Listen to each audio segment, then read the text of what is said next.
I just don't like people putting their hands in my pockets. I'm not an American. The subject of what I'm going to talk about today is the influence of intelligence on politics.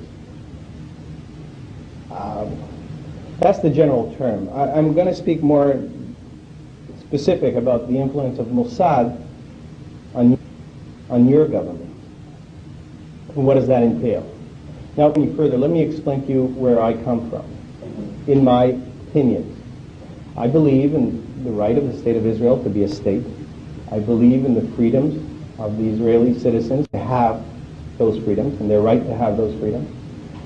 I believe in the fact that there should be, as Balfour has declared,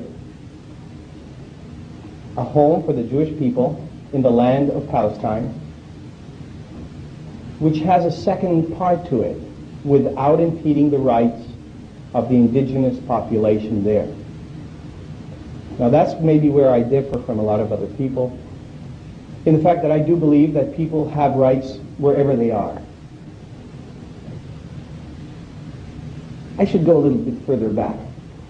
In the creation of the State of Israel, Zionism stands for really not a religious state. It looks at Israel as Zionism is a secular movement. It's a movement to bring the Jewish people and give them a home in the land of Israel. It is not a messianic movement.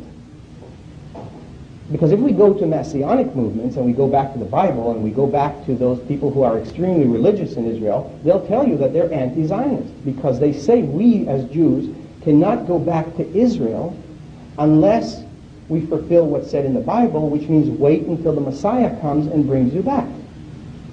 So if we go back as a religious group, we have no rights to the land.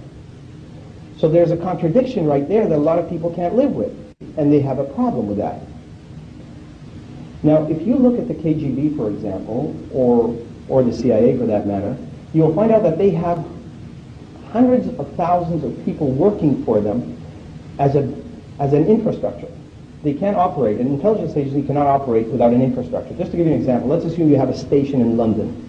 In order to have a station in London, what do you need? You need doctors, you need drivers, you need cars, you need apartments, you need people who buy food, who sell food, you need people who get you tickets, you need a lot of people around the actual operatives. The guy who goes out and recruits somebody needs a lot of backing. He can't do it on his own. The Mossad is very small. We're talking about an organization that has about 1,200 people, including secretaries and drivers. Now, how do you spread that across the entire world that you have to gather information from? Because you see, a Mossad cannot have a station in Damascus because it has no embassy there. So you cannot have an open station. So what you do is this. You open a station in London with 5 guys. 5, sorry. That's the Mossad sign for 5.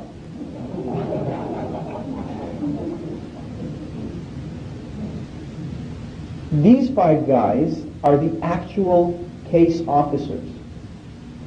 Then what you do is you get people to come from Israel, and they scout the country, and they come up with a lot of names of the Jewish community in London.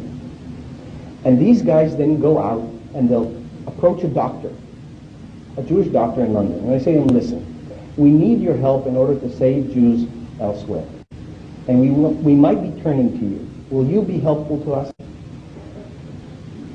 70% turn them down, but nobody will ever turn them in. And that's a very important factor. So you can go to another guy, and another guy, and another guy. Before you know it, you've got 300, 400 people in London who are supporting the station. You need a car, you pick up the phone, you say, Mr. So-and-so, I need a car, I don't need it registered. An hour later, you can pick up the car. I need a safe house. 2 hours later, you have a safe house. I need a doctor. I need tickets. I need transportation. I need $300,000 in an hour at 12 o'clock at night. So you get a banker who opens the bank and he takes it out because he knows 2 days from now the money is going to be back. We're good for it. Now the money is going to be back.